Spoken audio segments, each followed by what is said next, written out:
Revenge can be a cruel mistress. It can take over your life and fill your heart with an anger that will never be quenched.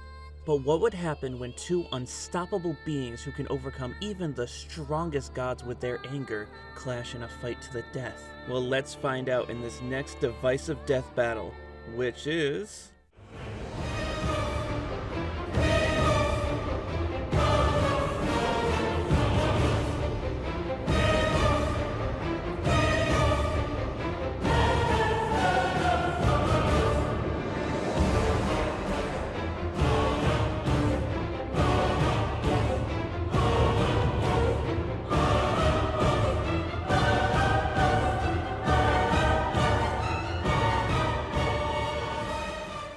Kratos vs. Asura. Kratos vs. Asura is a perfect example of an episode wanted because of their crazy connections and not so much about the debate. Kratos and Asura were two powerful warriors who were part of different armies. Kratos was with the Spartans and Asura was with the 8 Guardian Generals. The difference being Kratos was a demigod who led men and Asura was a demigod amongst other demigods. Both had lost their wives because of their god's betrayal, causing both of them to become beings of vengeance, wanting to kill the gods that have wronged them. Both have children they protect, Asura having Mithra, and Kratos originally having a daughter named Calliope, but way after she passed away, Kratos then had a son named Atreus. They both have been shown to increase their power when they're enraged, although Kratos' rage has mellowed out more nowadays. They have both come back from the dead multiple times, both are named after real mythological figures and based in mythology themselves, Kratos being named after the Greek god of power, and Asura being named after a race of Hindu/Buddhist demons who are obsessed with power. They were both heirs to certain gods, both were manipulated by different gods, and both would go on to kill their universe's strongest god. This matchup is insane for its connections, but I will say I'm not sure how it works with the Norse version of Kratos, who is more mellowed out and can be more calm in a serious situation. That being said, I can see a fun dynamic being had here, with Kratos seeing himself in Asura, starting to lose himself in anger throughout the fight.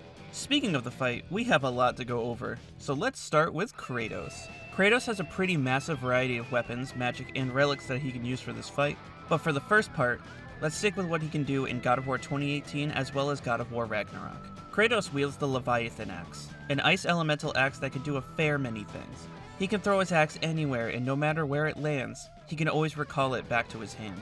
Freeze enemies with multiple techniques like creating ice storms, shooting beams of ice, or even just hitting an opponent with his axe.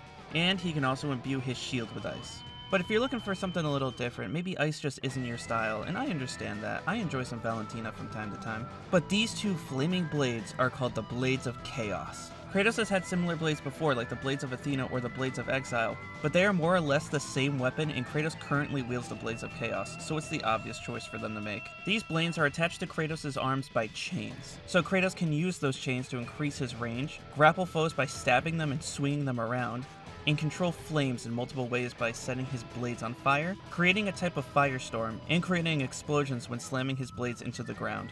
He can even heal himself with these blades as well. Kratos can also manipulate the wind with the Draupnir Spear. This spear is instantly replenishable by a magic circle that Kratos holds, so essentially he has an infinite amount of spears to throw.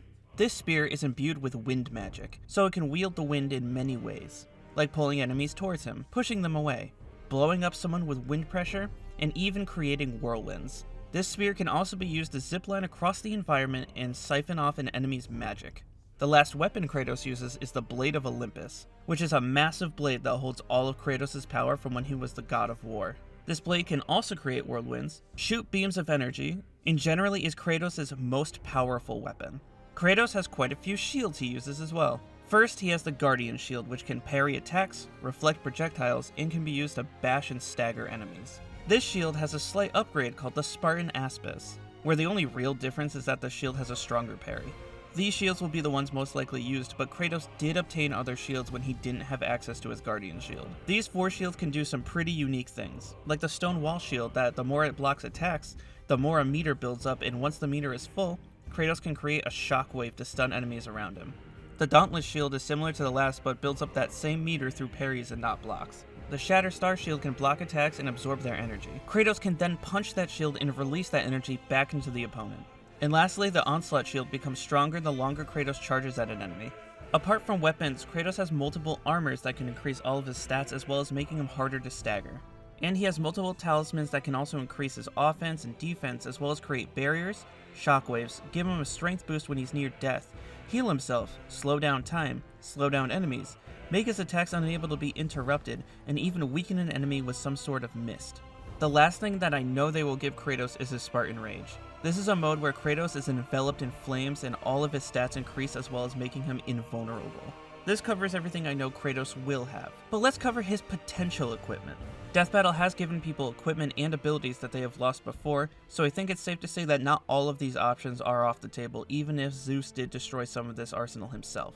Some of his potential weapons are the Blade of Artemis. It's a cool looking big blade with a neat little sound that plays when you swing it. The Blade of the Gods, a big and powerful sword that was used to kill Ares. The Gauntlet of Zeus, a big gauntlet that sends people flying and can electrocute people. The Arms of Sparta, a spear and shield combo that focuses on one-on-one combat, but Kratos can use multiple spears with certain attacks and even knock enemies into the air by spearing the ground. The Barbarian Hammer, a strong hammer that rips through armor and can even summon a legion of souls to fight.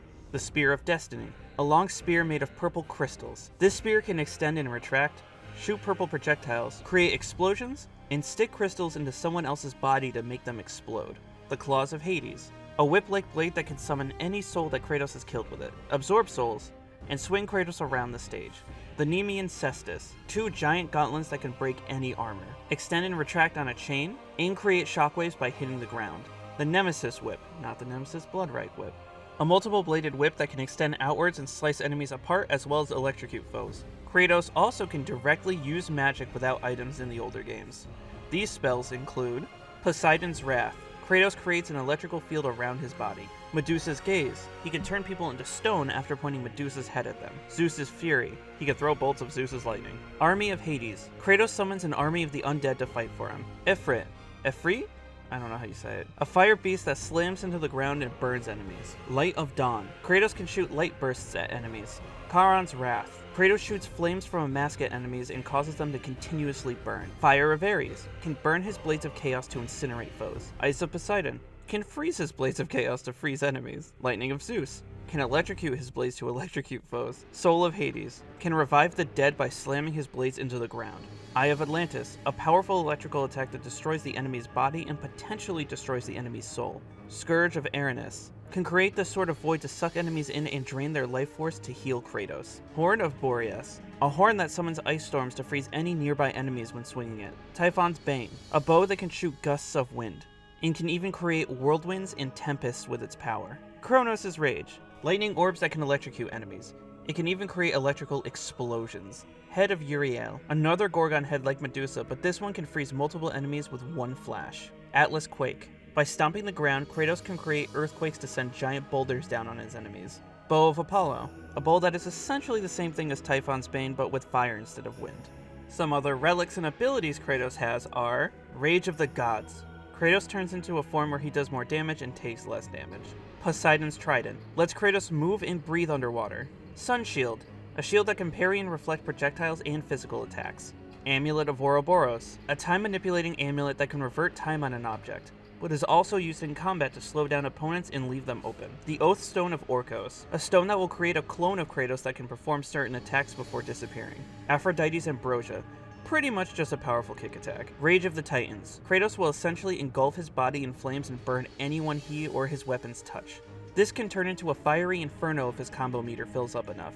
Amulet of the Fates, can stop time when near one of the Fate statues. Golden Fleece, Kratos can reflect, parry, and absorb enemy projectiles and attacks.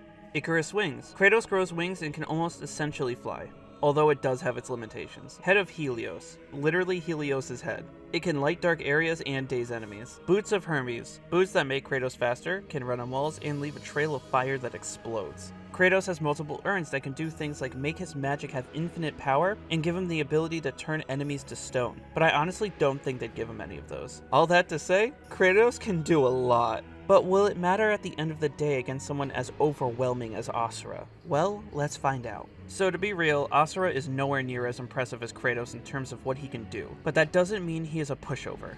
Asura is a master at hand-to-hand combat, probably being not only the best fighter, but the most adaptable fighter within his universe. Asura can shoot both quick, small blasts from his hands, as well as larger charged up shots with Mantra. Mantra is essentially the life force that lets Asura do all the crazy things he does. He can create a burst of energy around his body and send people flying all around him. He can fly as long as he's in space, reflect energy with his bare hands, regrow his arms, although his body is essentially robotic, so he's just kind of repairing the broken pieces more than regrowing anything. Can resist his soul being absorbed by the Naraka, and resist his soul being destroyed by the raging demon that Akuma has. Yes, that's right. Asura has canonically fought Akuma, and Street Fighter is canon to Asura's wrath. He's essentially immune to fire, lava, and heat. Can create a giant burning hand made of mantra that can incinerate foes. Can wield a sword with his teeth and repair the sword with his mantra. Fight with only his head and legs when he loses his arms, which is hilarious and awesome at the same time. And has an insane case of accelerated development. He was able to continuously grow his strength so rapidly that he went from getting bodied by Deimos, the leader of the demigods, to obliterating their creator Chakravartin, a being that literally made all mantra and yet was still overpowered by Asura.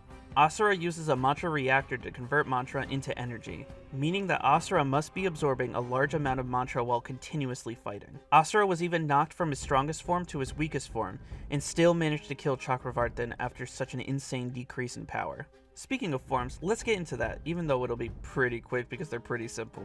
We have 6 arms Vahara Asura, where he grows 4 arms, duh! Then we have Wrath Asura, where Asura loses himself, grows claws, and becomes feral. An extension of this is Berserker Asura, which is similar to the last form, but he grows 4 large arms made of mantra and shoots insanely powerful blasts, able to annihilate a whole fleet of spaceships effortlessly. He has Mantra Asura, which is a way more powerful version of his 2-arm style, but can still grow additional limbs for a 6-armed variant. His last form is Asura the Destructor, a form where Asura grows far larger than the planet itself while still increasing his power farther. So unlike Kratos, Asura is all about overwhelming his enemy with power. But is this power enough to kill Kratos? Well, first, let's talk about the 3 things I want to see in this fight. I want to see Kratos try to talk Asura out of fighting him for the entire conflict. Throughout the Norse games, Kratos does not want to kill the other gods, so he's always holding back, but he'll still go for the kill if he needs to. I want to see Asura fight with no arms, and maybe even steal one of Kratos' swords and fight with it. The only reason I want to see that is because I find it funny as shit. And lastly, I want to see every Asura form. Kratos has all of his weaponry, but Asura really doesn't have much other than his forms to create a variety in the fight. So giving him multiple forms would really make him stand out compared to Kratos. But now, who do I think wins? So with everything I've talked about, the debate honestly comes down to one detail: how they view Kratos. So if taking in-game feats, Kratos is so much weaker and slower than Asura, but if you take Kratos' lore feats, then Asura stands no chance. I thought looking through this that I can find something other than these physical feats that would sway the argument past this lore debate, but they are both just so hard to kill. Both are comparable in hand-to-hand combat.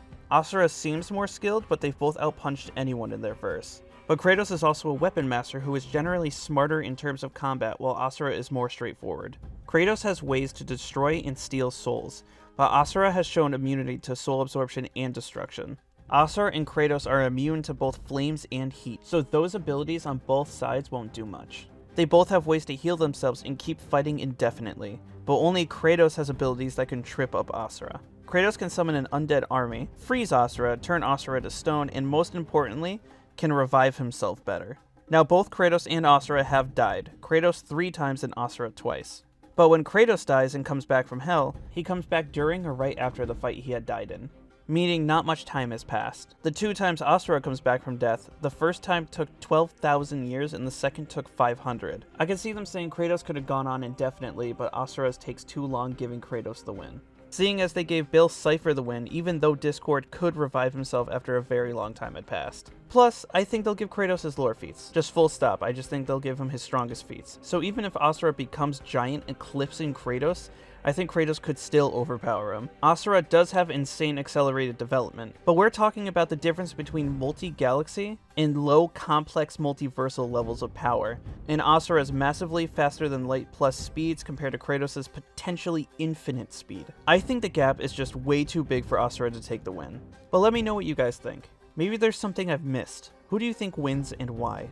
I'll see everyone hopefully next week when I review Among Us vs Fall Guys. See you then.